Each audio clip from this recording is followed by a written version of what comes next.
ya tendrían parte del trabajo hecho en cuanto a navegar con cierta seguridad bajo el hielo. ¿Cómo? ¿Por qué? Porque han habido buques oceanográficos chinos y también submarinos de investigación científica chinos que han estado operando bajo el hielo polar para hacer un mapa del fondo marino, del fondo del océano Ártico. Creo que el San Juan, hay un submarino por San Juan de Puerto Rico, es clase Los Ángeles mejorada, pueden operar bajo el hielo ártico. Y la clase Virginia, pues Los Ángeles, Estados Unidos construyó 62 submarinos. Entonces, aparte de eso, pues que son de propulsión nuclear, tienes a Rusia, tienes a la China. Parece que ahora Corea del Norte quiere ingresar en ese club exclusivo, probablemente con tecnología nuclear rusa. Pero Rusia parece que le ha estado proporcionando a Corea del Norte.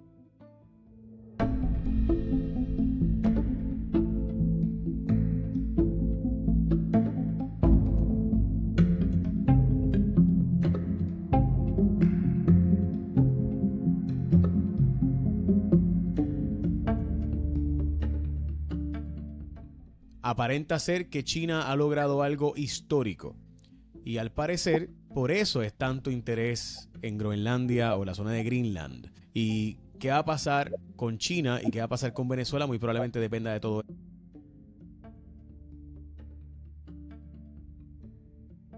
Primero que todo, muchas gracias por estar conmigo. Esta historia sale en el Wall Street Journal y me parece que hay que discutirla con los detalles que implica.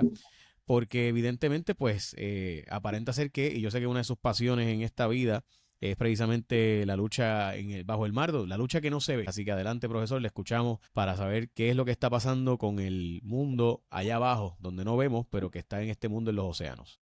Sí, bueno, y ya que has mencionado la China y el artículo del Wall Street Journal se refería precisamente a la presencia de la China en la región del Océano Ártico, que bueno, hay ya, creo que ha habido patrullas por Alaska de navíos, vamos a decir, guardacostas rusos que pertenecen a la FSB, a la inteligencia rusa, porque en tiempos de la Unión Soviética los guardacostas pertenecían a la KGB, el Comité de Seguridad del Estado, así se llamaba, pues traducido al castellano, las siglas KGB. Su sucesor principal es el FSB y son los que controlan los guardacostas y los guardafronteras en Rusia. Entonces han estado patrullando con supuestamente guardacostas, ahora estamos hablando de navíos de superficie, no de submarinos, guardacostas chinos cuyos cascos del barco, ¿no? Pues pintados de blanco, pero según los expertos resulta ser que son navíos de guerra, pero que los chinos los pintan de blanco como para decir que son guardacostas, pero están armados como una fragata, un barco de una marina de guerra convencional. Entonces hay un interés chino, creo que había un navío de investigación científica, creo que se llamaba el Dragón de Hielo, me parece, pero igual no estoy seguro. Era un navío de investigación que ya había estado operando en el Ártico. Parece que la presencia china en el Océano Ártico tiene el visto bueno de Vladimir Putin, el presidente de Rusia, que como saben, pues invadió Ucrania a gran escala en 2022, la guerra sigue allí. Y bueno, en ese sentido, como un trasfondo, Rusia estaría interesada en satisfacer, en contentar los intereses geopolíticos chinos, por ejemplo, en la región del Ártico, porque depende de la China para poder pues obtener tecnología para sus armas, ¿no? Como por ejemplo drones kamikaze, las cámaras, por ejemplo, sistemas de comunicación a prueba de guerra electrónica obtenidos de la China, microchips, por ejemplo, semiconductores, y claro, la venta de petróleo y de gas a la China, que estaría bajo sanciones, pero le venden a la China por petróleo por oleoducto y gas natural por gasoducto, pero resulta que los chinos están interesados, no sé si ya han empezado a comprar, creo que sí, pero si no lo han hecho, en adquirir gas licuado. Y el gas licuado lo obtendrían de yacimientos Hay yacimientos en el Ártico ruso que lo proporcionan. Yo diría que lo obtendrían a corto plazo, ya estarán obteniendo los chinos, de yacimientos que no están en el Ártico, pero están en zonas en la región de, no Vladivostok, de Sajalín, de la isla de Sajalín, donde tienen proyectos de gas extraído del mar de Ojotsk, si no me equivoco.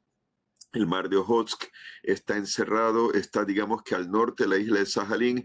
La isla de Sajalín estaría al noroeste de Japón, de la isla de Hokkaido, que es la más al norte. La mitad de la isla de Sajalín, la mitad sur, había sido el Japón hasta la Segunda Guerra Mundial, 1945, en que la Unión Soviética, al declararle la guerra al Japón en agosto del 45, antes de que detonara la primera bomba atómica, pues contra Hiroshima, invaden posesiones del Japón en Manchuria, invaden la isla de Sajalín, la parte sur, invaden las islas Kuriles. Bueno, el mar de Ojotsk está, digamos que entre el continente euroasiático, la península de Kamchatka, que la pueden ver allí, y las islas Kuriles, que van desde la punta de la península de Kamchatka, digamos que a mano derecha de la imagen, hacia pues el noreste de la isla de Hokkaido japonesa.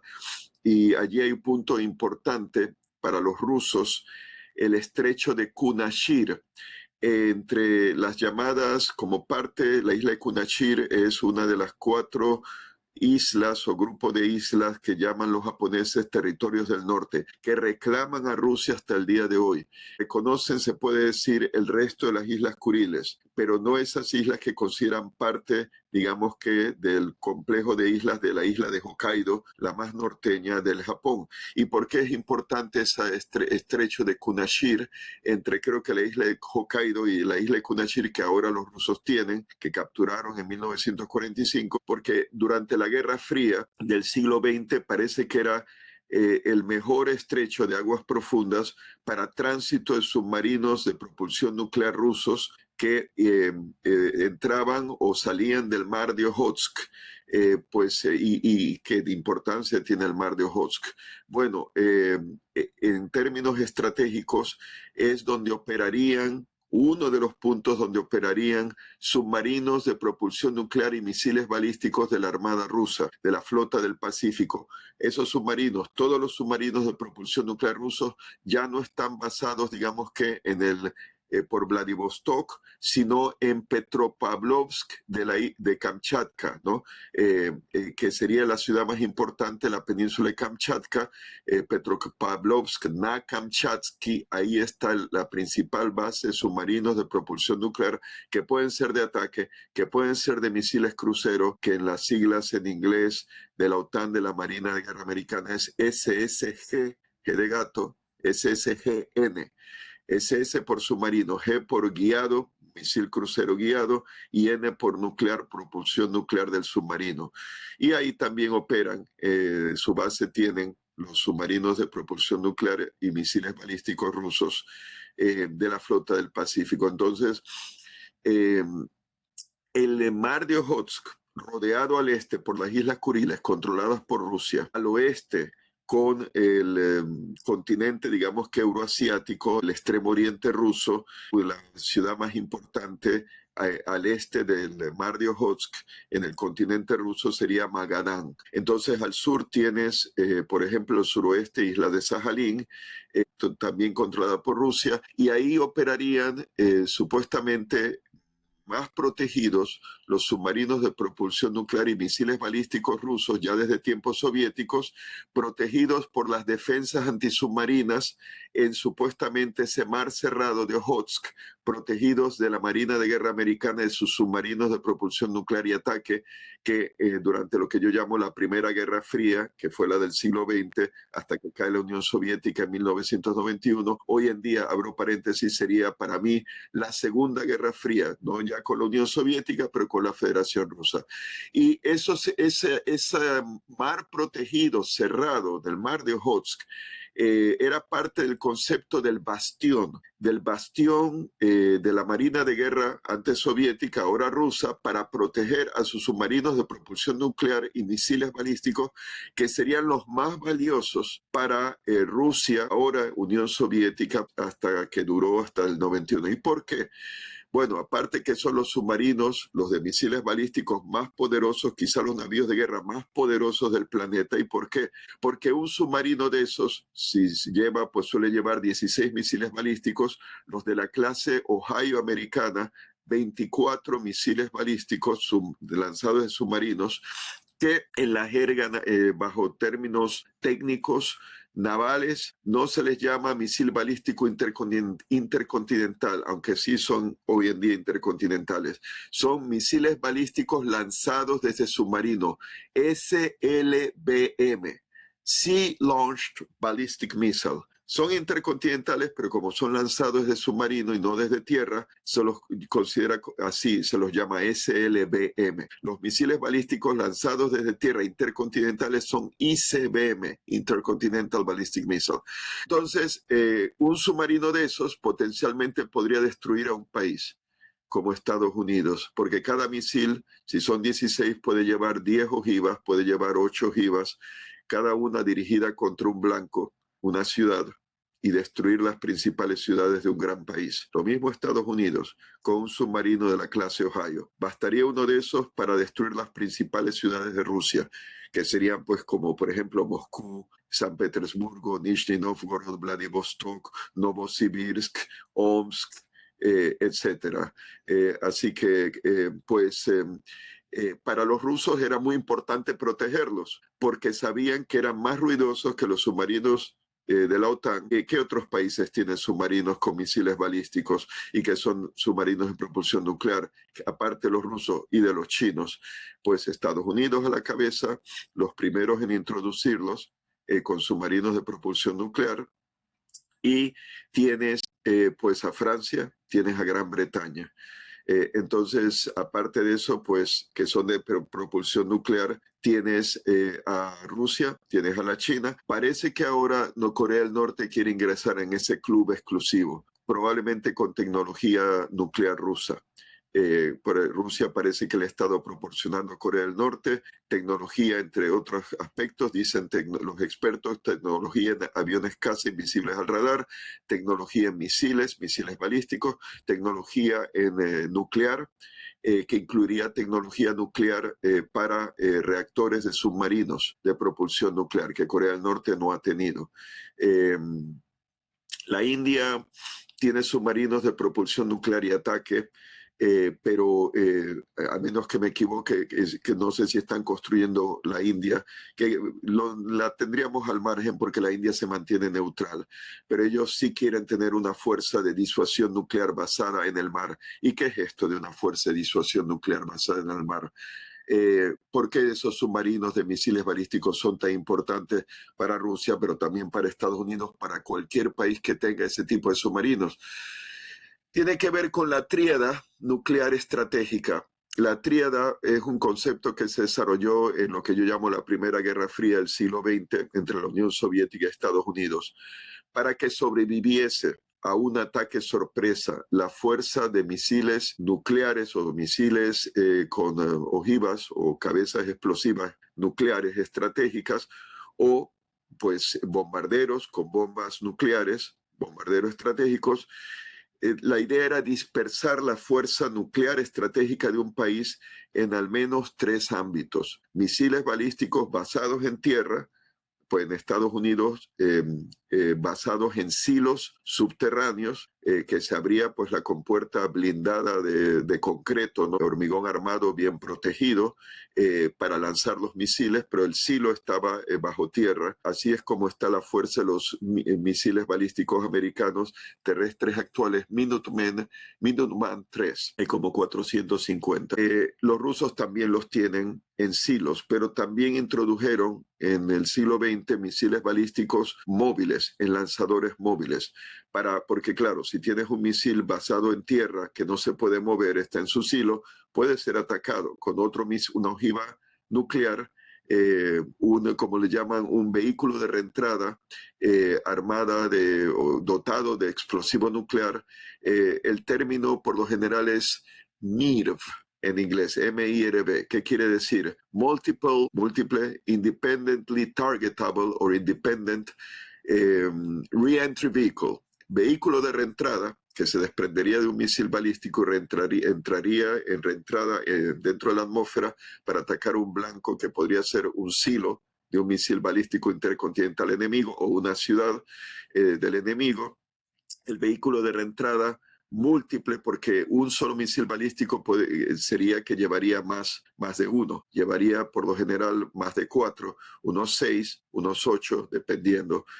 Los más grandes, como el misil balístico Satán, que es como la OTAN le llamaba al SS-18, término de la OTAN también, de un misil balístico intercontinental basado en tierra pesado soviético que todavía tiene Rusia, heredado de la Unión Soviética, y lo va a reemplazar por el misil balístico Sarmat o Sármata. Era un pueblo de la estepa indo-iranio de tiempos de los romanos que llegaron a ocupar antiguamente Ucrania y a ocupar la actual Hungría, la llanura húngara, enemigos de Roma. Pues estos misiles pesados podrían llevar 10 ojivas y no sé si hasta 20 en total con señuelos, ojivas señuelo para confundir las defensas antimisiles y que un misil antimisil intercepte el señuelo y deje escapar a un misil, a una ojiva auténtica para que impacte en el blanco. Entonces tienes a misiles balísticos intercontinentales en tierra móviles que pueden sobrevivir más porque en caso de emergencia salen de sus bases, están por la carretera, en cualquier lugar pues sería difícil encontrarlos. A veces se esconden en las bases, parecen una casa, como un pabellón, como un almacén de techo de 2 aguas, pero realmente esconde un misil móvil. Se puede abrir el techo de esa casa falsa, de ese almacén, para lanzar el misil balístico.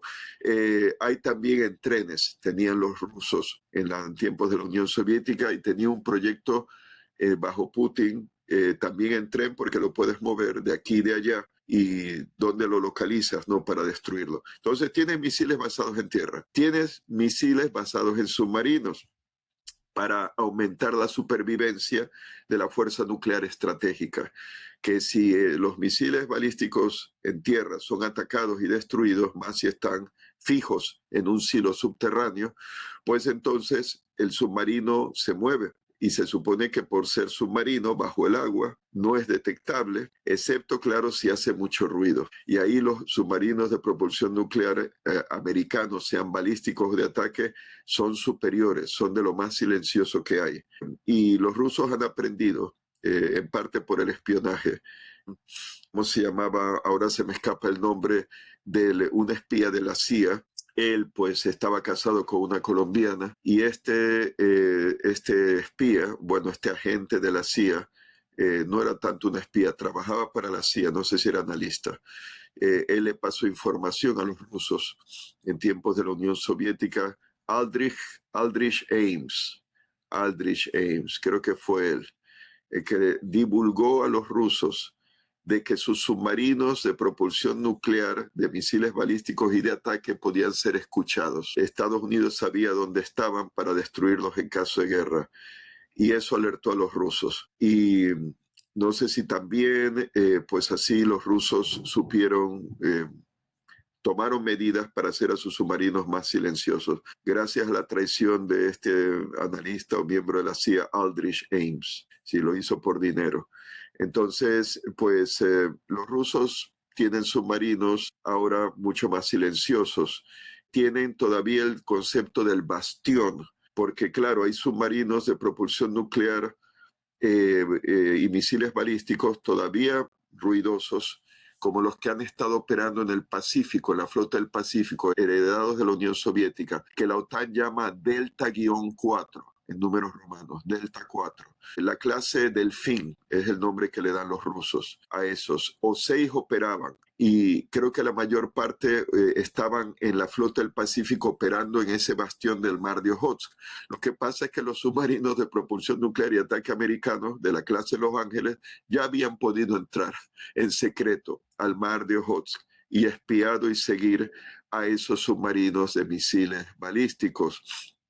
Antes de seguir con lo de los submarinos, el tercer elemento estratégico de la tríada estratégica nuclear, misiles balísticos basados en tierra, submarinos con misiles balísticos basados en el mar, que si son destruidos en un ataque sorpresa, los misiles balísticos basados en tierra, intercontinentales, en un ataque sorpresa, te quedan los que tienes en el mar, que no serían detectados porque estarían en movimiento, y estos submarinos serían los encargados de lanzar un ataque de castigo, de retaliación, para castigar al Estado que atacó con un ataque sorpresa nuclear, destruyó tus misiles y probablemente varias de tus ciudades.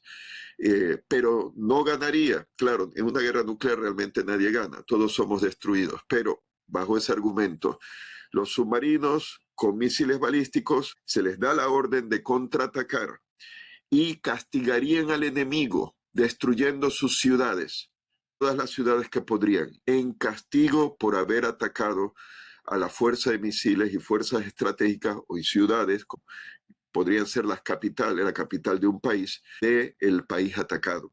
Y más Estados Unidos, después del ataque de Pearl Harbor del 7 de diciembre de 1941, claro, no fue nuclear, fueron aviones de portaaviones japoneses, pero es la idea de un ataque sorpresa, que al menos la sorpresa la tuvieron los miembros de la flota del Pacífico americana en Pearl Harbor. Hay otros que dicen que Franklin Delano Roosevelt sabía, habían logrado interceptar y decodificar, descifrar los mensajes secretos de la Armada japonesa y sabían que venía un ataque. Por eso no hubo portaaviones en Pearl Harbor, solo acorazados viejos de fines de la Primera Guerra Mundial o los años 20, que, bueno, 12 perdieron, al menos 2, el West Virginia y creo que el Oklahoma, los demás fueron reparados, reflotados. Pero bueno, el punto es evitar un ataque sorpresa y si ocurre, poder responder de inmediato con esos misiles basados en submarinos. Y claro, pero hay un tercer elemento de la tríada, que solo las grandes potencias pueden darse el lujo, porque todo esto es muy costoso. La fuerza de disuasión nuclear en bombarderos estratégicos, lanzando misiles crucero o bombas nucleares.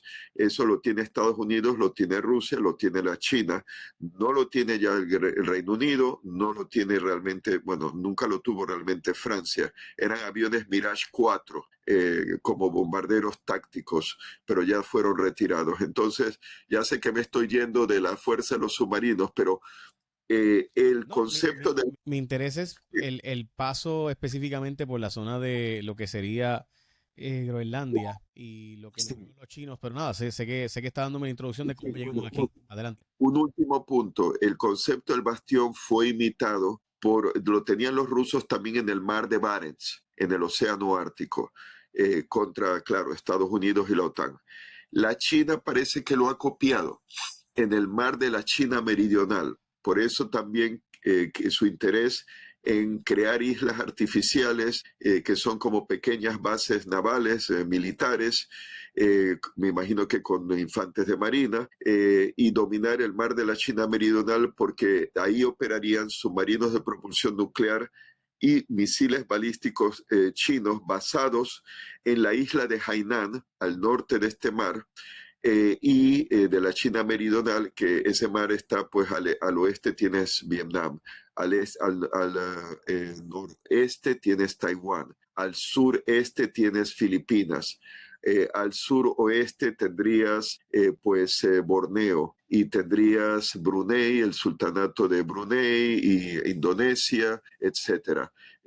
Entonces, estos submarinos de propulsión nuclear y misiles balísticos que serían pues de la clase, creo que tipo 92, que era la clase Shia o XIA, Xia X y A. Está el tipo 94, si no me equivoco, porque ahí es un poco confuso. Tipo 91 son submarinos de propulsión nuclear y ataque chinos, clase Han. Tipo 92 o clase 92, los primeros submarinos de propulsión nuclear y misiles balísticos chinos clase XIA o Xia. Tipo 93, la siguiente clase, no sé si es Xing, pero son submarinos de propulsión nuclear y ataque chinos. Tipo 94, submarinos de propulsión nuclear y misiles balísticos chinos.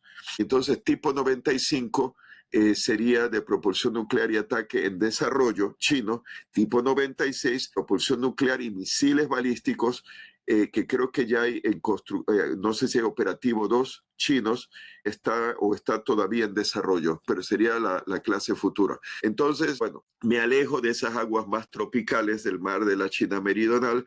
Ahí pueden también ver la estrecha colaboración estratégica, o quizá pues me toca mencionarlo, el tipo 94 de misil de submarino de propulsión nuclear y misiles balísticos chinos.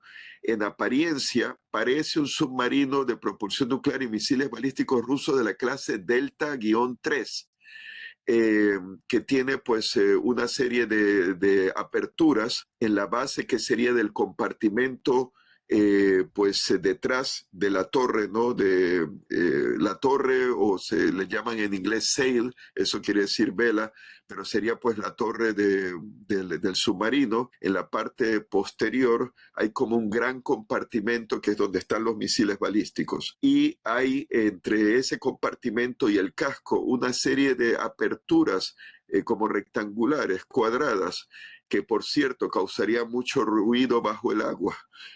Si un submarino es detectado, y bajo el agua se detecta por lo general con el ruido que emite el submarino, o si es un ruido de un sonar activo, como el radar, pero con sonido, genera un ping, una señal. El sonar, que es todo a base de sonido. El radar es a base de ondas electromagnéticas en la superficie del agua y el espacio. Pero el sonar es a base de emisiones o señales acústicas de sonido, porque las ondas electromagnéticas no pueden operar bajo el agua. Entonces, si es un sonar activo y te detecta, puede detectar una ballena, pero si te detecta, el ping regresa como si fuera una señal de radar, pero de sonar, y sabe el que emite ese sonar activo dónde está el otro submarino para poder atacarlo.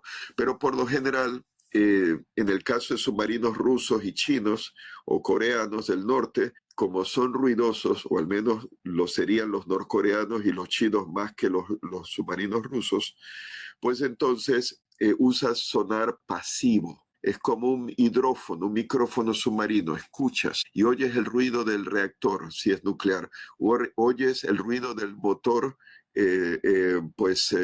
si es un submarino de propulsión convencional. Oyes el ruido de la hélice con las burbujas que provoca al girar, sobre todo si gira a gran velocidad, ¿no? A la velocidad máxima del submarino, lo que llaman cavitation en inglés. Tengo que ver cómo se dice en español. Hay numerosas formas como pueden, y también el ruido que se genere dentro, ¿no? Ruido, pues si alguien toca música, por eso no sería permitido, a menos que tuviese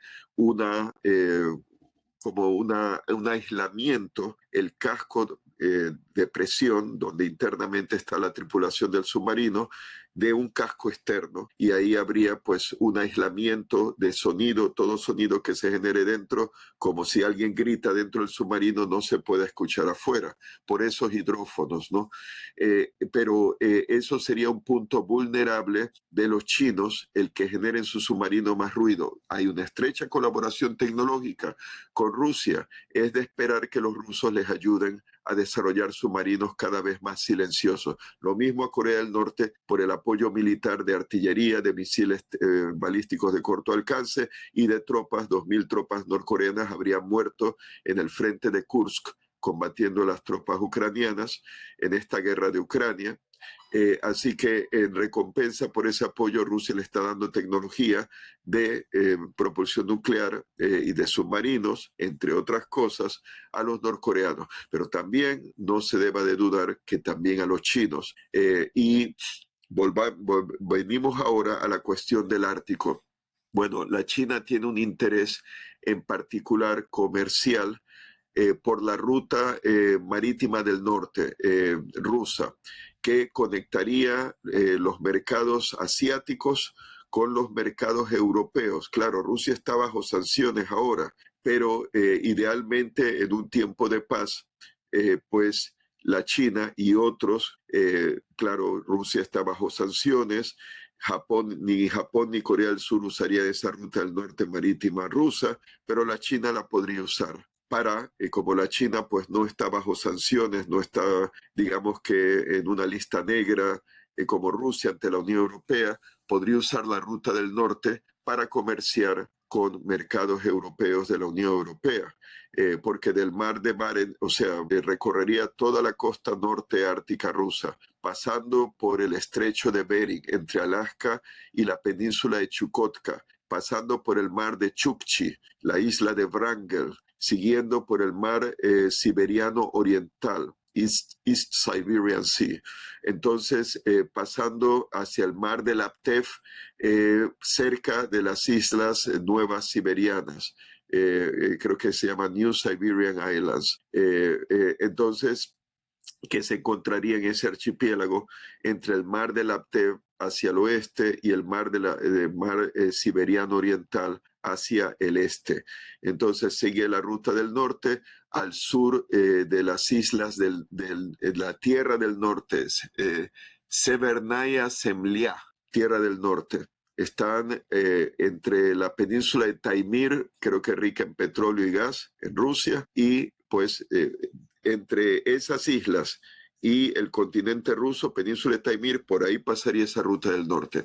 Claro, con rompehielos y sobre todo en el verano. Lo que pasa es que con el cambio climático se calientan las aguas, se derriten los cielos y abre la posibilidad de que esa ruta del norte se pueda usar durante más días que antes, cuando había una capa de hielo más gruesa. De todas formas necesitas rompehielos, pero los rusos tienen, ¿cuántos tienen? Como 40 rompehielos, más de 20, 40, 60. Es el país con la mayor flota de rompehielos del mundo, algunos de ellos de propulsión nuclear. Así que eso seguiría la ruta hacia el oeste, Mar de Kara, ahí tienes la famosa isla de Novaya Zemlya, o Tierra Nueva, donde Rusia llevó a cabo sus pruebas de bombas atómicas atmosféricas, incluyendo la mayor del mundo, con 50 megatones. Cada megatón equivale a 1 millón de toneladas de TNT. Se llamaba la Tsar bomba, la bomba Tsar. La explotaron, la lanzaron desde un bombardero, habrá sido Tupolev 95, que todavía operan como parte de la fuerza, Long Range Aviation, la aviación de largo alcance de la Fuerza Aérea Rusa o Fuerzas Aeroespaciales Rusas, que aunque son de turbohélice, pero si lanzas un misil crucero a 5.000 kilómetros de distancia del blanco, pues no hay defensa antiaérea que pueda realmente derribar ese bombardero. No olvidemos también que los B-52 americanos entraron en servicio o se empezaron a desarrollar pues a fines de la década de los 50. Claro, han sido modernizados hasta la fecha, por eso siguen volando, como una plataforma para lanzar misiles cruceros.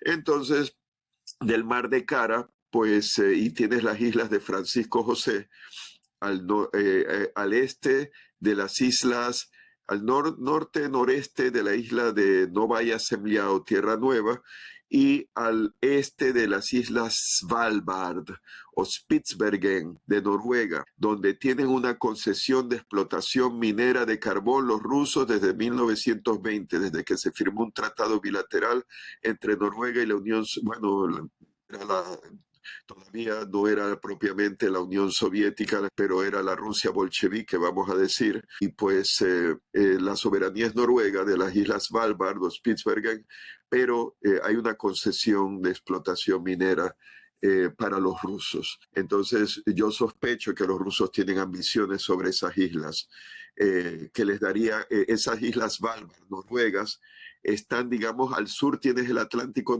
Norte y al norte de las islas Spitsbergen y noreste tienes el Océano Ártico. Estratégicamente muy importantes, están al noreste de Groenlandia, ¿no? Y pues ahí las tienes, al este de Groenlandia estarían pues al noroeste de Noruega propiamente, pero no muy lejos de las islas de Francisco José, que están al noroeste de las islas Svalbard o Spitsbergen, y ahí tienes esa que parece un rabo, ¿no? Una isla alargada, dos islas realmente, es la tierra nueva, Novaya Zemlya. Zemlya es tierra en ruso, Novaya en femenino es tierra. Entonces, pues los chinos, volvamos a los chinos. Bueno, hay un interés comercial en el tema de la ruta del norte, pero y si se derriten los hielos hasta podrían cruzar por el polo norte. En el momento que si siguen derritiéndose los hielos no haya realmente una capa polar sólida en la zona del polo norte y puedan incluso acortar la ruta, porque la ruta marítima del norte rusa pues tienes que seguir a lo largo de la costa. Es una larga costa. En cambio, si cortas por el polo norte llegas más rápido a mercados europeos o viceversa, de mercados europeos a mercados del extremo oriente. Pero para los chinos, eso aparte de lo comercial está el tema estratégico. Y es lo que se ha estado hablando en Estados Unidos, la preocupación. Y claro, el submarino de propulsión nuclear no tiene que temer tanto del hielo, o sea, puede navegar bajo los cielos e incluso la capa de hielo polar es una ventaja, porque los aviones de patrulla marítima antisubmarinos no te pueden detectar si estás bajo el hielo.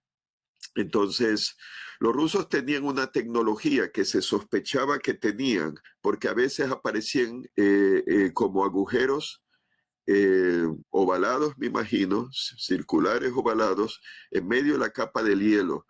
Eh, no sé si les llaman polinia en ruso, pero el tema es que se sospechaba en Estados Unidos que los submarinos de propulsión nuclear y misiles balísticos soviéticos tenían una tecnología para derretir el hielo y poder surgir sin romper el hielo con el casco del submarino, abría un agujero, ascenderían a la superficie para lanzar sus misiles o usarían, pues los lanzarían sumergidos, pero ya no habría hielo que lo impidiese. Si esa tecnología realmente existió, no se dudaría que se la darían a los chinos también, como parte de la colaboración estratégica entre Rusia y China actual, que supuestamente, pues bueno, no supuestamente, Putin y el presidente de Rusia, Putin, y Xi Jinping, presidente de la China, hablaron, pues se firmó un acuerdo de amistad o se pronunciaron en términos de una amistad entre China y Rusia ilimitada, una amistad ilimitada. Entonces, son estrechos aliados. Y los submarinos de propulsión nuclear chinos ya tendrían parte del trabajo hecho en cuanto a navegar con cierta seguridad bajo el hielo. ¿Cómo? ¿Por qué? Porque han habido buques oceanográficos chinos y creo que también submarinos de investigación científica chinos que han estado operando bajo el hielo polar para hacer un mapa del fondo marino, del fondo del Océano Ártico, donde hay, por ejemplo, donde están pues las cordilleras submarinas. Está la cordillera de Lomonosov, está la cordillera submarina de Mendeleev, como el de la tabla periódica, Mendeleev. Los rusos reclaman esas cordilleras submarinas y han sometido ese reclamo a pues las Naciones Unidas para que se les reconozca una posesión del fondo del Océano Ártico desde, digamos que básicamente el punto de latitud cero, ¿no? del polo norte, hasta pues las costas rusas entre el estrecho de Bering básicamente y la frontera rusa con Noruega en la península de Kola, que al norte pues está el mar de Barents. Las Naciones Unidas no se han pronunciado. El argumento ruso es que esas cordilleras son extensiones de la plataforma continental de Rusia.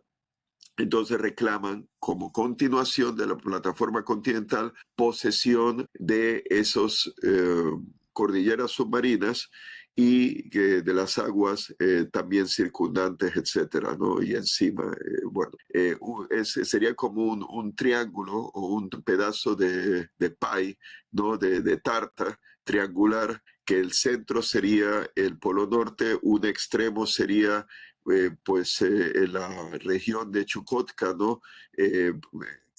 Cerca del estrecho de Bering hacia el este, y el otro extremo oeste de esa tarta, ¿no? Territorial, oceánica, ¿no? Del océano Ártico, estaría en la frontera, en el extremo oeste de la frontera rusa en la península de Kola con Noruega. Pero claro, todo lo que hay hacia el este de esa línea sería pues territorio soberano ruso, aguas rusas, etcétera. Pero las Naciones Unidas no se han pronunciado todavía. ¿Por qué menciono esto? Bueno, hay cordilleras submarinas. Conviene saber y tener un mapa del fondo del océano Ártico para poder operar con seguridad los submarinos de propulsión nuclear, que pueden ser de misiles balísticos, pueden ser de ataque. Y lo que se teme es que los chinos, el interés en operar bajo o en la zona del océano Ártico, es, por ejemplo, para desplegar submarinos de misiles balísticos, de propulsión nuclear y misiles balísticos, como lo han estado haciendo los rusos desde tiempos de la Unión Soviética, para en caso de una guerra nuclear entre Estados Unidos y la China, no tengan los chinos que tratar de adentrarse al Océano Pacífico, donde podrían ser detectados por las defensas antisubmarinas americanas. No olviden que esos submarinos chinos potencialmente son más ruidosos que sus equivalentes americanos, sin duda, más ruidosos que los americanos, probablemente más ruidosos que los submarinos de propulsión nuclear y misiles balísticos más modernos rusos. Y claro, si eres un submarino y te pueden oír y saben dónde está, está muerto, está destruido, va a ser potencialmente un blanco. Y si el submarino es impactado bajo el agua y explota, todos van a morir, no sobrevive nadie en ese sentido. Así, y además hay varias islas, eh, cadenas de islas. Esto me refiero al bastión. Tienes por un lado el bastión chino de submarinos de propulsión nuclear y misiles balísticos en bases cavadas en la roca en la isla de Hainan, al norte del mar de la China Meridional, pero ese bastión no sería tampoco muy seguro, porque estarían las patrullas de aviones antisubmarinos americanos que podrían operar desde... Bueno, creo que ahora las Filipinas le permite operar desde la bahía de Subic, Subic Bay, la gran base naval que tenía Estados Unidos en tiempos de la Segunda Guerra Mundial, y después en Filipinas, pero está la base aérea de Clark Field. Bueno, pueden operar aviones antisubmarinos americanos del tipo P-8A, creo que 8A Poseidón. Porque el avión de patrulla marítima anterior era el P-3C Neptuno. No, Neptuno, creo que sí, Orión, no era Neptuno era uno anterior, creo que era el P-2. Creo que el P-3 Orión.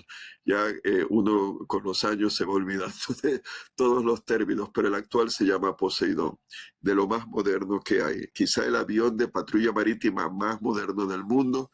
Los alemanes lo han adquirido, entre otros.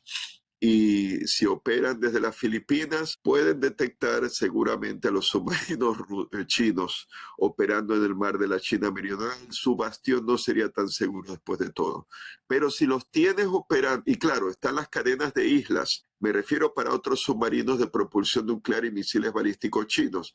Tienes la primera cadena de islas. Japón, Okinawa, las islas Ryukyu, Taiwán, Isla de Formosa, Filipinas, tienen que cruzar esa cadena de islas. Pero está la segunda cadena de islas, con las islas Bonin o Volcán, del Japón con la famosa Iwo Jima de la Segunda Guerra Mundial. Okinawa estaría en la primera cadena de islas, que sería una barrera para los chinos. O Iwo Jima estaría en la segunda cadena de islas, Islas Bonin al norte, pero tienes las Islas Marianas. Y ahí tienes la gran base americana en Guam, que los españoles llamaban Guaján. O sea que tendrían que cruzar esa cadena de islas, segunda cadena, para adentrarse en el Océano Pacífico al oeste de Hawái.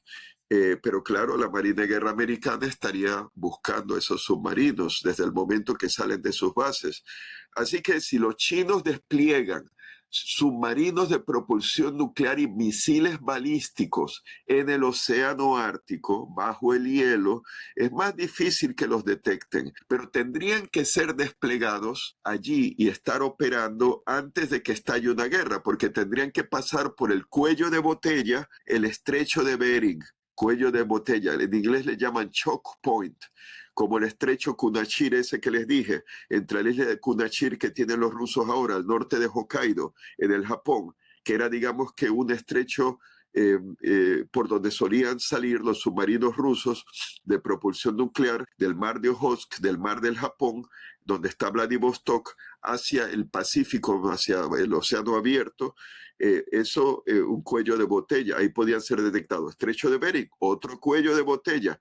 Así que si un submarino de propulsión nuclear y misiles balísticos chino quiere entrar al Ártico, tendría que hacerlo en tiempos de paz, porque si lo hace en tiempos de guerra, lo más probable es que la Marina de Guerra americana lo va a detectar y lo va a hundir, no va a permitir que cruce el estrecho de Bering impunemente. Entonces tienes a submarinos chinos en tiempos de paz desplegados bajo el hielo del Ártico, mientras siga habiendo hielo, que todavía lo hay. Entonces, en caso de una guerra nuclear entre China y Estados Unidos, rompería el hielo o lo derretiría, como supuestamente hacían los rusos soviéticos, rompe el hielo con su casco, como en la película esa K-19 con Harrison Ford, que allí pues era un submarino no era de la clase Whiskey, ahora se me escapa el nombre, era un submarino de propulsión, sí, nuclear, clase. Los Golf era como la OTAN llamaba los submarinos de misiles balísticos y propulsión convencional. Ahora se me escapa el nombre de esa clase del K-19, que era de propulsión nuclear, de los primeros. Uno. Hotel, sí, hotel, gracias. Como ya uno no está, son obsoletos, anticuados, pues uno se olvida ya, pero conviene saberlos por cultura de esto de la historia naval. Gracias, sí, pues ahí ven en la película cómo rompe el hielo de manera brutal, ¿no? Pero como decía el capitán en la película, que Harrison Ford, tienen que estar entrenados para hacerlo en caso de guerra, hacerlo rápido y, claro, lanzar misiles contra Estados Unidos, que felizmente eso no llegó a ocurrir.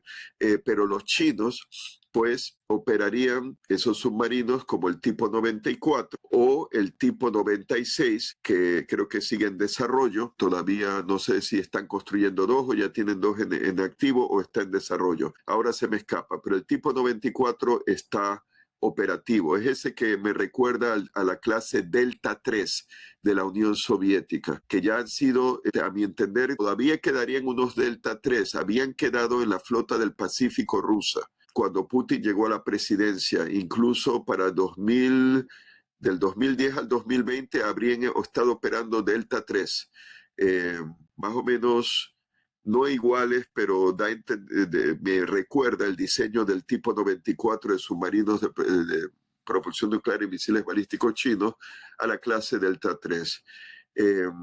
Probablemente los Delta 3 serán ya, si no han sido retirados, por eso son más anticuados, retirados y reemplazados por la nueva clase de submarinos de misiles balísticos rusos, que es de la clase Borei.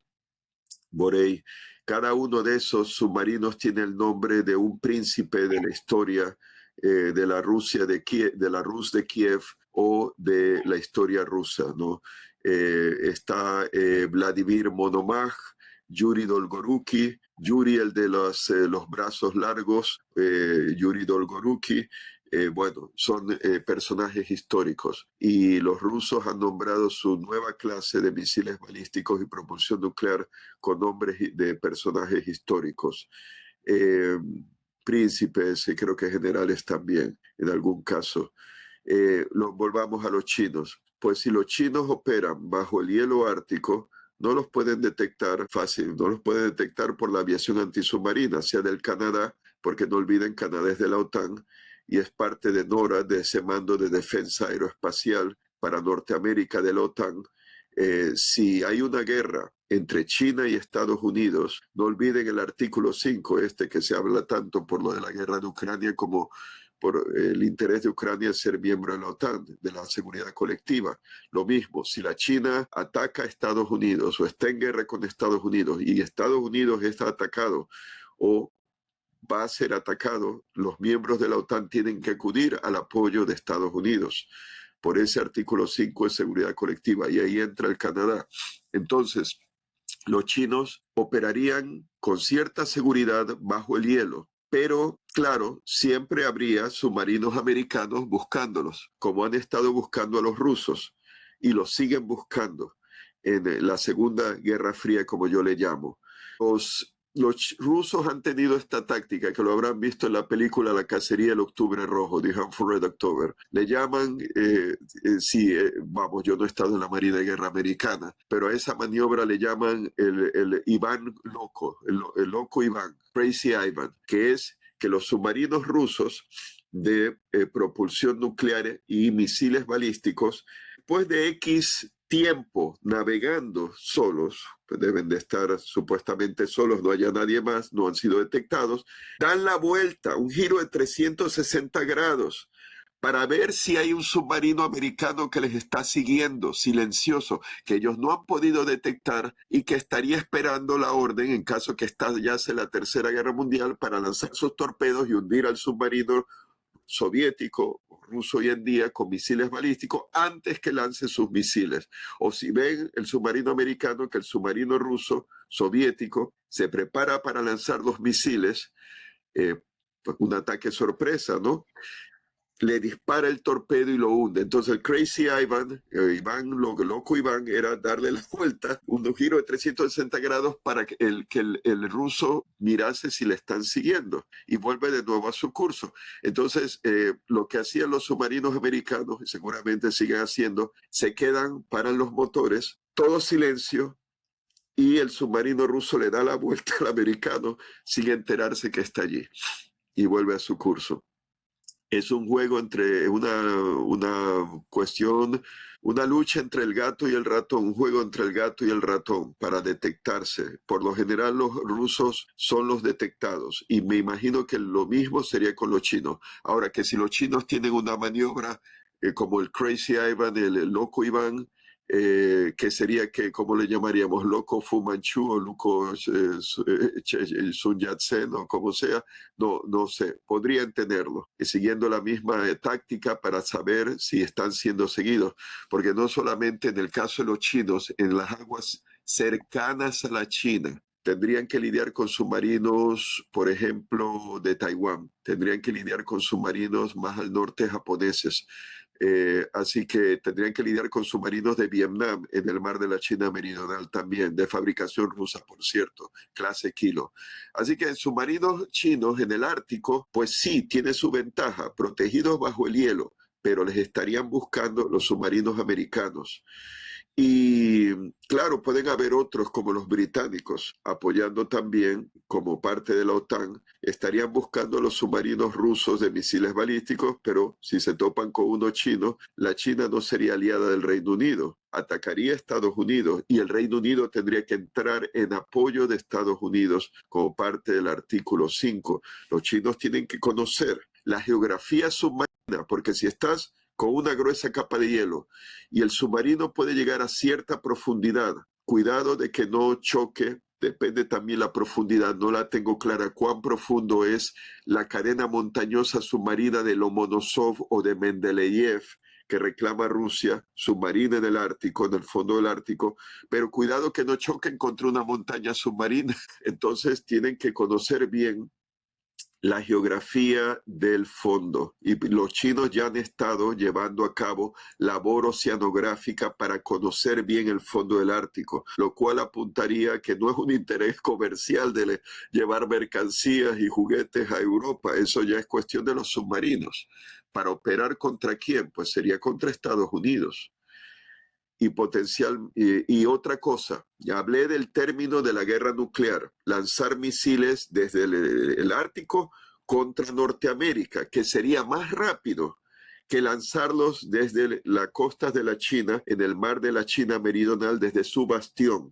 Lanzarlos desde allí tomaría más tiempo para impactar Hawái o la costa oeste de California. Pero si los lanzan desde el polo norte, polo norte, desde el océano Ártico, como lo harían los rusos también, se acorta la distancia y puedes impactar, depende también del alcance del misil, pero son misiles que tendrían pues 8.000 kilómetros de alcance más o menos, tengo entendido, lanzados de submarinos.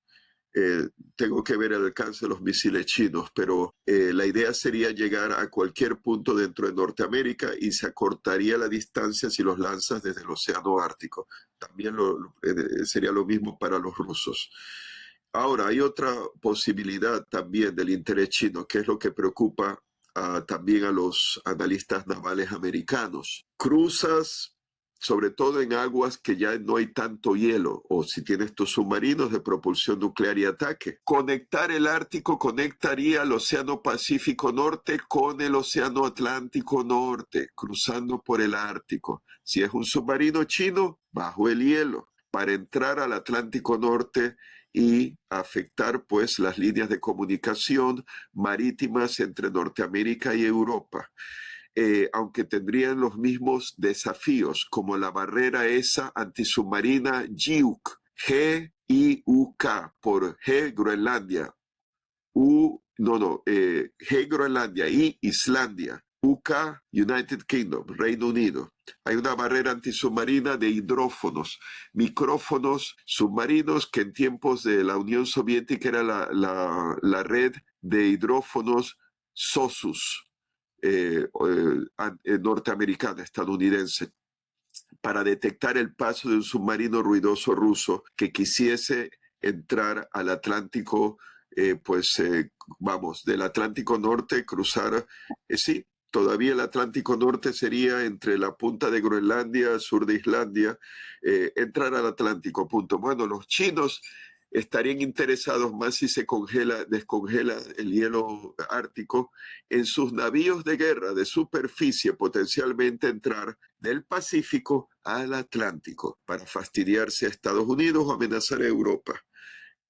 No tendría que hacer el largo recorrido desde la China, pasando por el estrecho de Malaca, Singapur, entre Indonesia y la península de Malaya, en la Federación de Malasia, entrar al Océano Índico. No tomarían el canal de Suez, no lo creo, en tiempos de guerra, irían dándole la vuelta al sur de África hasta entrar al Atlántico. No tendrían que recorrer esa ruta o cruzar el Pacífico, pero de ahí también para ir a Europa tendrían que ir al sur del Cabo de Hornos, ¿no? Entonces, para entrar en el Atlántico Sur y de ahí pues ir hacia Europa, si quisieran amenazar a Europa. Pero si cruzas el Océano Ártico, si es sumergido un submarino bajo el hielo, más fácil, o con rompehielos, quizá también, que ya China está construyendo rompehielos, creo que ya tiene también, no tantos como Rusia, pero creo que tiene más que Estados Unidos.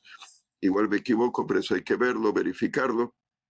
Pues cruzan el Océano Ártico, llegan a aguas del Atlántico, europeas y eventualmente norteamericanas. Bueno, Groenlandia es Norteamérica también, me refiero geográficamente.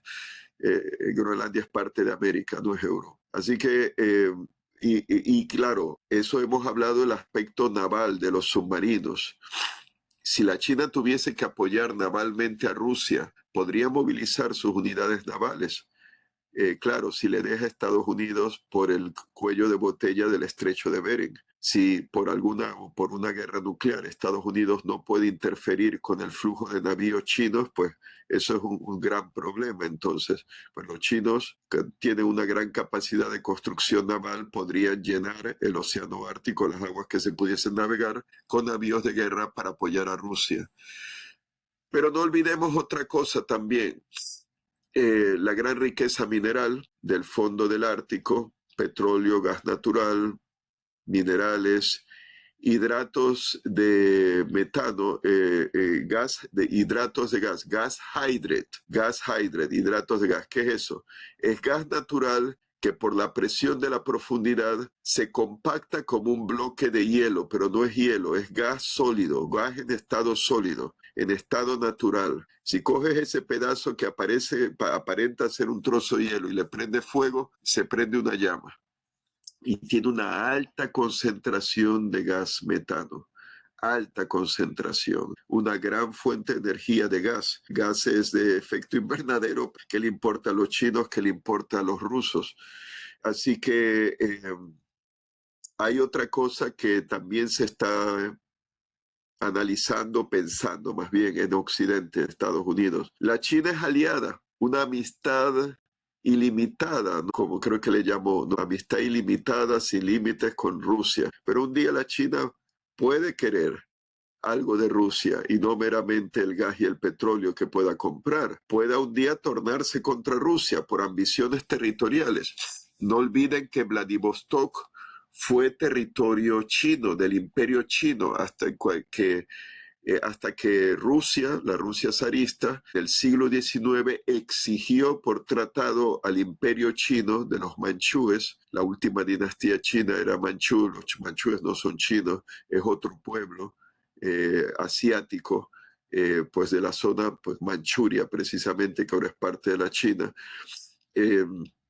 Tuvieron que entregar a Vladivostok y creo que hasta Magadán, en la costa del mar de Ojotsk, hasta Magadán fue del imperio chino y lo tuvieron que entregar. Tengo entendido que hasta los años 80, hasta antes de que se normalizaran las relaciones entre China y Rusia, porque bajo la Unión Soviética eran rivales, eran enemigos. La China habría sido aliada probablemente de Estados Unidos en una tercera guerra mundial en los años 80 contra la Unión Soviética, pero las cosas se normalizaron bajo Gorbachev y sobre todo bajo Yeltsin. Entonces, pero los libros de historia chinos enseñaban al territorio de Vladivostok y el río Ussuri y, espera, ¿cómo se llama? Los ríos estos famosos. De la zona esa del extremo oriente ruso. Ahora se me escapa el río Ussuri y el otro se me escapa el nombre. Pero bueno, sí, lo tendré que ver después de esta entrevista porque tengo que saber eso. Uno a veces cuando no está con los nombres, pues se le olvida. Amur, río Amur, como los tigres de Amur, de la región del río Amur, tigres siberianos. Río Amur. Tigres, sí. Llegaron a ver tigres hasta la península de Corea. Y sí, venidos de Siberia y en Mongolia, claro. Bueno, volviendo al tema. Ahora ya pues se ha resuelto los problemas territoriales entre Rusia y China, gracias también pues a la intervención de la Organización de Cooperación de Shanghái. Pues eso consolida la amistad entre Rusia y China, está el BRICS, la alianza bilateral, pero ¿qué pasa? No olviden que la China tiene como 1.500 millones de habitantes. ¿Qué pasaría? Esto es ficticio. Si hay una guerra nuclear entre Rusia y la OTAN, Rusia y Estados Unidos salen mal parados con el intercambio nuclear, pues imagínense, desde misiles balísticos intercontinentales basados en tierra, desde los misiles balísticos basados en submarinos, bombarderos estratégicos, parte de la tríada esa que les hablé antes. Y entonces la China no interviene y está allí. Y entonces, claro, colapsa el Estado ruso. Colapsa porque Moscú es destruido, San Petersburgo, las principales ciudades como Novosibirsk, Vladivostok, y los chinos deciden intervenir por la seguridad de la población y para mantener el orden y traer seguridad y ayuda humanitaria, y deciden invadir el extremo oriente ruso. Y de ahí pues siguen nomás, avanzando hasta donde pueden, hasta los Urales. Y Rusia no está en condiciones de hacer nada porque ha quedado devastada, y miren cómo han perdido tanto en la guerra de Ucrania. Imagínense una guerra terrestre contra Alemania y los aliados de la OTAN, Finlandia, Suecia, Polonia, Francia, Gran Bretaña, Rumanía. Los rumanos fueron buenos soldados en la Segunda Guerra Mundial. Eh, por lo general fueron duros, gente dura, etcétera, etcétera. Quizás le faltarían tropas para defender tan vasto territorio, y los chinos les sobra, les sobra. Solo para que tengan una idea, no ahora, pero en los años 80 tenían una reserva de 50 millones de hombres, reserva de soldados, que habrían hecho el servicio militar y estaban disponibles. Una población de 1.500 millones de habitantes, no lo olviden. Así que toda esa estrecha amistad de Rusia con la China puede salirle caro un día a Rusia. Y los chinos saben jugar sus juegos geopolíticos, estratégicos. Saben esperar, saben esperar. Así que ese interés de la China en el Ártico un día se le puede tornar en contra a Rusia. Y más si los chinos conocen muy bien las aguas del Ártico, la geografía, porque eso podría llevar, especulando aquí, a ocupar los archipiélagos más si el hielo se descongela. Esos archipiélagos que les he mencionado, isla de Francisco José, más cerca la isla de Wrangel, ¿no? En el mar de Chukchi, y el mar de la Siberia Oriental. Están las islas esas, ¿cómo se llaman? New Siberian Islands, creo que son nuevas islas siberianas, que están entre el mar de Laptev hacia el oeste ruso, y el mar oriental de Siberia, Siberian Sea. Y tienes las islas esas de Severnaya, que es norte en femenino, y Zemlya es tierra, que es femenino. Vernaya, Zemlya, Tierra del Norte, islas de Tierra del Norte. Y las empiezan a ocupar antes de tratar de dominar la costa del norte de Rusia. Eso, claro, sería en caso de que el Estado ruso haya colapsado y no pudiese defenderse. Pero veremos, ¿no? Uno no sabe. Eso sí, les puedo decir, no serían los intereses ni de Estados Unidos ni de Europa que toda Rusia, buena parte, caiga en manos de la China, porque entonces tendrían a la China de vecinos. No serían los intereses. Irónicamente, tenían que ayudar a Rusia, otro gobierno, aquí especulando, ¿no? Otro gobierno que no fuese de Putin o los herederos de Putin de la antigua KGB. Como Nikolai Patrushev podría ser su heredero de Vladimir Putin, antiguo camarada, compañero de la Academia de la KGB en San Petersburgo, en aquel tiempo Leningrado. Patrushev fue director del FSB, ocupando el puesto que había ocupado Putin antes de ser primer ministro de Rusia y después presidente. Primer ministro en 1999, presidente a partir del año 2000. Nikolai Patrushev fue secretario del Consejo de Seguridad del Kremlin, puesto que ocupó Putin en 1999 durante la crisis de Kosovo. Otro tipo de línea dura, soviético, ruso, un hombre de la KGB. No sabemos qué va a pasar, claro. Pero el punto es que la China está sumamente interesada en el Ártico por el hielo, un buen refugio para los submarinos chinos operar, y bueno, tener una presencia naval también. El mero hecho de estar allí ya de por sí cambia el escenario geopolítico, geoestratégico. Hasta Rusia ha ofrecido a la China participar activamente en asuntos de todo tipo de la región del Ártico. No creo que en el Consejo Regional del Ártico, ahora se me escapa el nombre correcto, completo de ese consejo, pero es un consejo del Ártico formado, los miembros son países que tienen costa con el océano Ártico, pues ya saben, Rusia, Noruega, Dinamarca, Canadá, Estados Unidos, Islandia. No sé si incluso aunque no tenga costa, Suecia es también miembro, pero porque es la región de... Por si acaso se llama así mismo Consejo del Ártico. Consejo del Ártico. Sí, bueno, ahora con Rusia bajo sanciones no le van a hacer caso, pero sí Rusia ha ofrecido a la China estar más activa en asuntos del Ártico, que aparte de lo militar, pues es minería, pesca, medio ambiente, la situación ecológica, bueno, medio ambiente de los cielos, ¿no? Del océano Ártico, contaminación, etcétera, etcétera. Hay numerosas facetas que la China puede participar y que no necesariamente sean una amenaza, pero claro, unido al interés chino, y eso es lo otro que los analistas han visto. ¿Por qué el interés chino de conocer los fondos marinos, que ya mencioné, los fondos del Océano Ártico? ¿Por qué ese interés?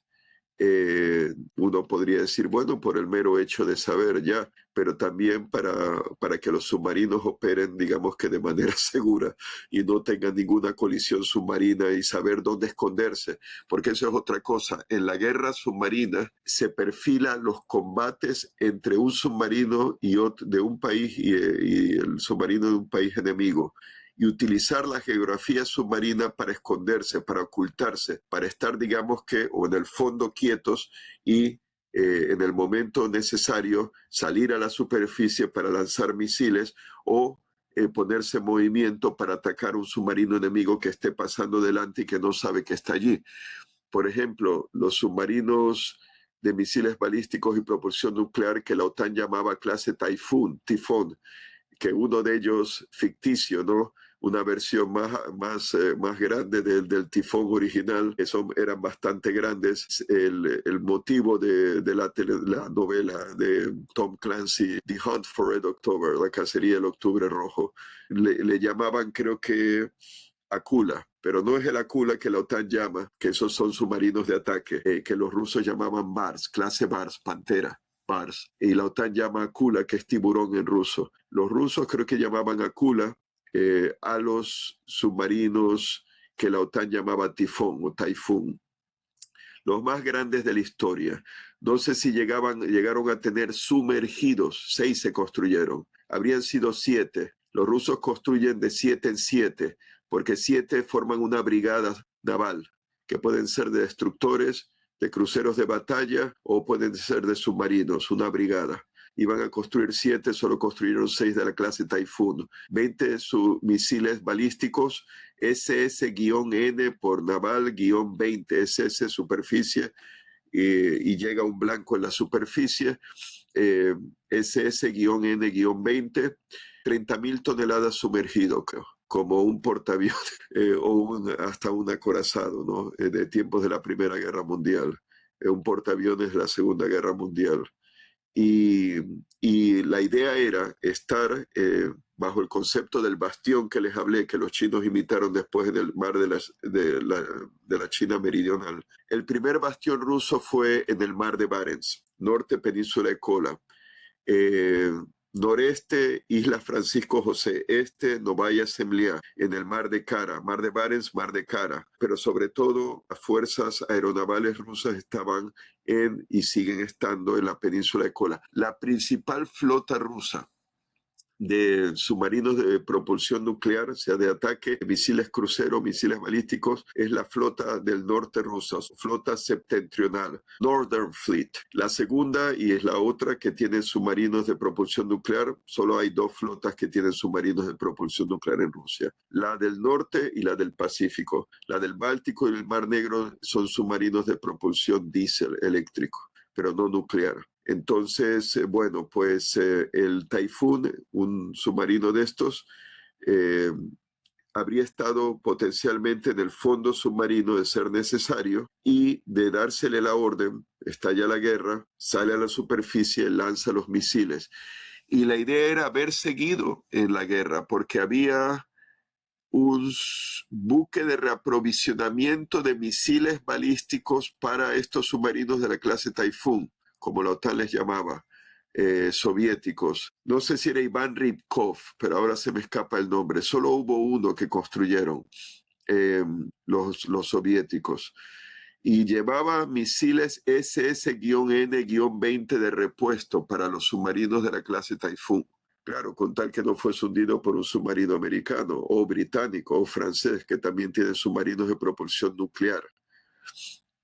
Eh, Iván Ripkin, creo que era, Iván Ripkin. No sé si sigue en servicio, igual ya lo han retirado. Y entonces eso implicaba que los rusos habrían, bajo el concepto del bastión, intentado proteger a sus submarinos y seguir lanzando una segunda oleada de misiles en esos submarinos que tenían todo tipo de entretenimiento. Había piscina dentro del submarino. Creo que había un pequeño zoológico para las... o zoológico o lugar para mascotas para los miembros de la tripulación. Tenían gimnasio, obviamente, y no sé si sala de cine. Enormes, enormes. Creo que llevaba 2 cascos de presión bajo un casco externo en los submarinos de la clase Typhoon, y había otro casco de presión encima, debajo de la torre de control, ¿no? O la torre del submarino.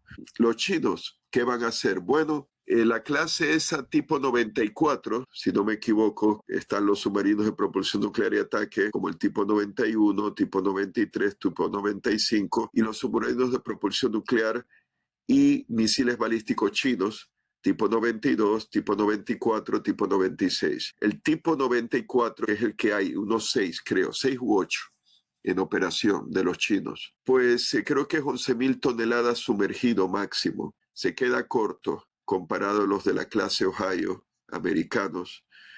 Y, ¿cómo se llama? Y claro, los de la clase rusos, los rusos de la clase Borei, por ejemplo, no sé si esos llegan a 20.000 toneladas sumergidos, pero el de la clase 96, que creo que está en desarrollo, chinos, misiles balísticos, propulsión nuclear, creo que puede llegar a 20.000. Se estima que podrían ser 20.000 o 23.000 toneladas sumergidos, o sea que van aumentando el tamaño. Es probable que esos nuevos, ese es ahora mi análisis, se me acaba de ocurrir, que esos de la clase en tipo 96 de mayor tonelaje, 9.000 toneladas más que los de la clase 94, que serían los que estarían operando en el bastión del mar de la China Meridional, pues esos operarían en el Ártico, los nuevos, que no sé si ya hay en servicio o los están desarrollando, tipo 96, esos de más de 20.000 toneladas y probablemente más silenciosos. Esos sí operarían en el Ártico. También podrían operar en el Océano Pacífico si son silenciosos. En tiempos de paz cruzarían esas cadenas de islas, la primera, la segunda, y estarían operando entre la segunda cadena de islas y la Hawái. Para ahí, si les dan la orden, lanzar el misil. En tiempos de paz tendrían que cruzar, porque mientras cruzan las cadenas de islas serían vulnerables.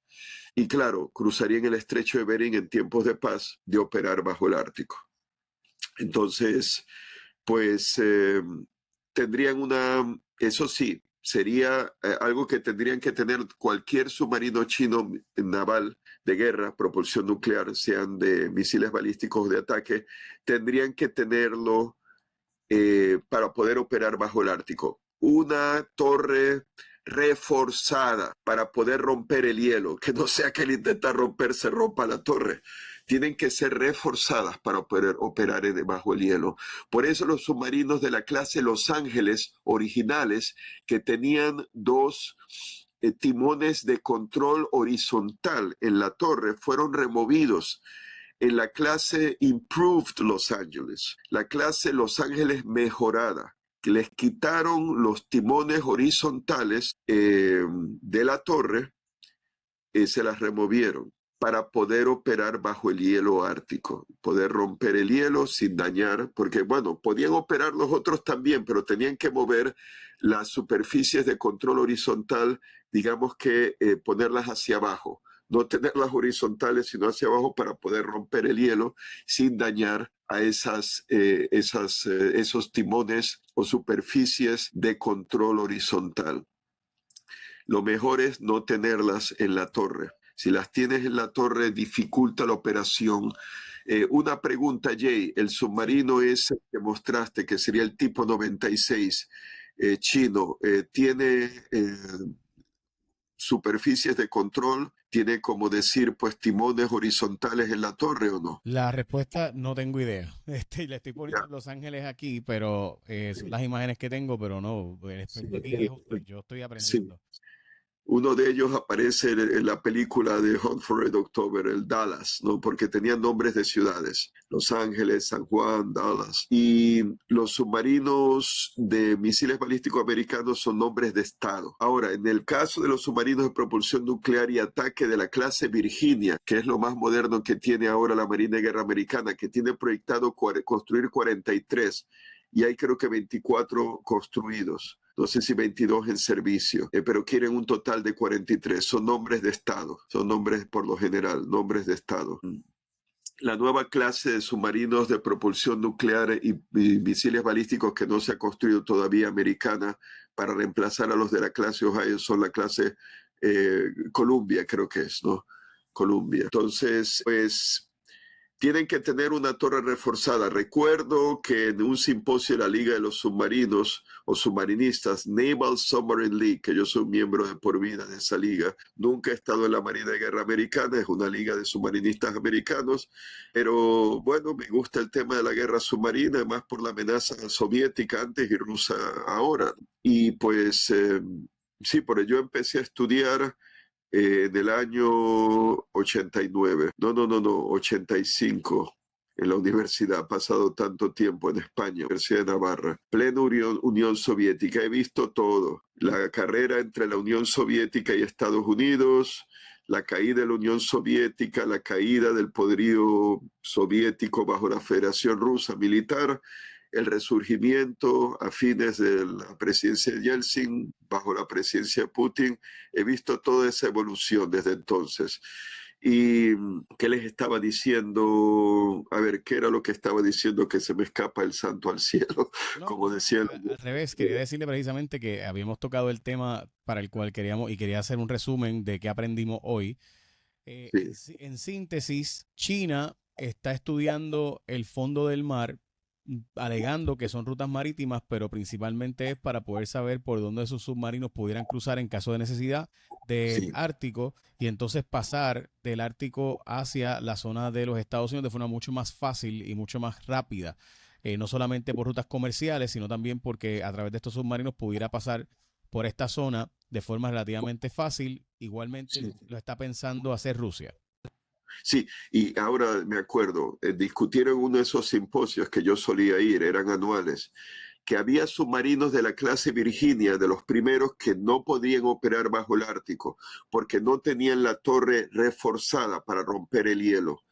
Entonces habrían estado construyendo, hay distintas variantes, ¿no?, de esos submarinos Virginia, los habrían reforzado. Y eso se aplica a los chinos. Cualquier submarino chino que deba o que quiera operar bajo el hielo ártico tiene que tener la torre reforzada, porque no va a estar operando obviamente en aguas tropicales, va a estar operando en aguas árticas y todavía hay hielo.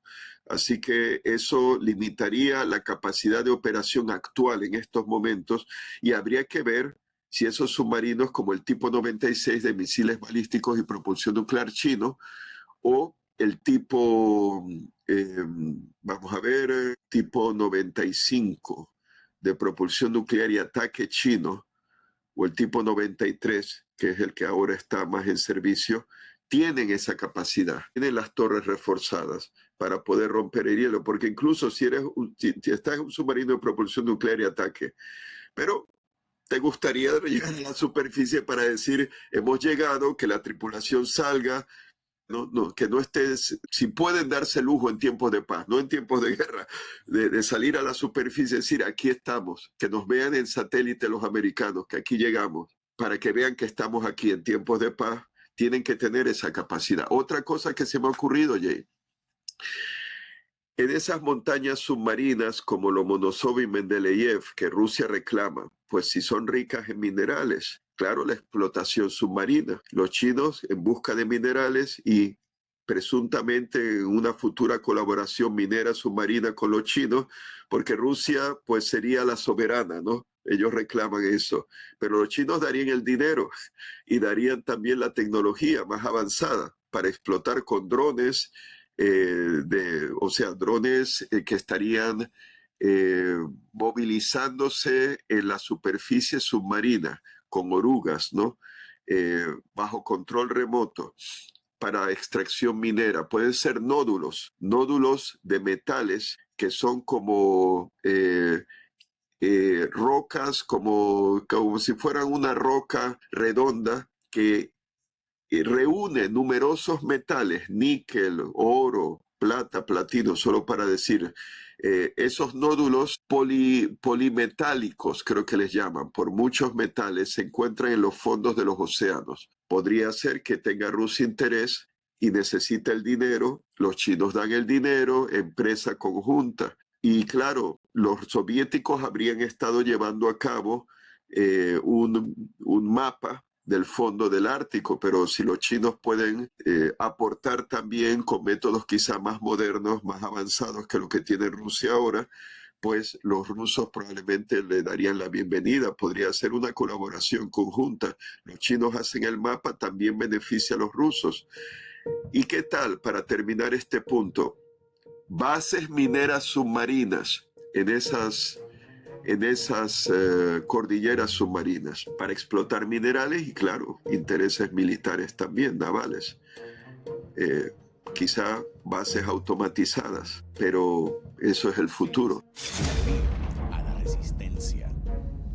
Este es nuestro contenido premium. Pero por si te llegó sin que estés suscrito, puedes suscribirte entrando a jfonseca.com/premium. Ahí te va a llevar a YouTube y desde tu cuenta de Gmail, por si acaso, esto no es para hacer sacrificios. Si suscribirte es un sacrificio para ti, no lo hagas. Pero si quieres tener acceso a los datos, te esperamos. Mencionamos encuestas, investigaciones, información exclusiva, primero en nuestro canal Premium. Y es que mientras otros especulan con los datos, nosotros los tenemos. Si llegaste hasta aquí, tú eres parte de la resistencia. Ahora suscríbete. Casi 40 de cada 100 no se suscriben y piensan que están suscritos. Dale subscribe al canal y la campanita. Nos ayudas un montón cuando te suscribes porque hace que el algoritmo empiece a enviarle a otras personas como tú. Suscríbete aquí en mi canal de YouTube, Jfonseca PR.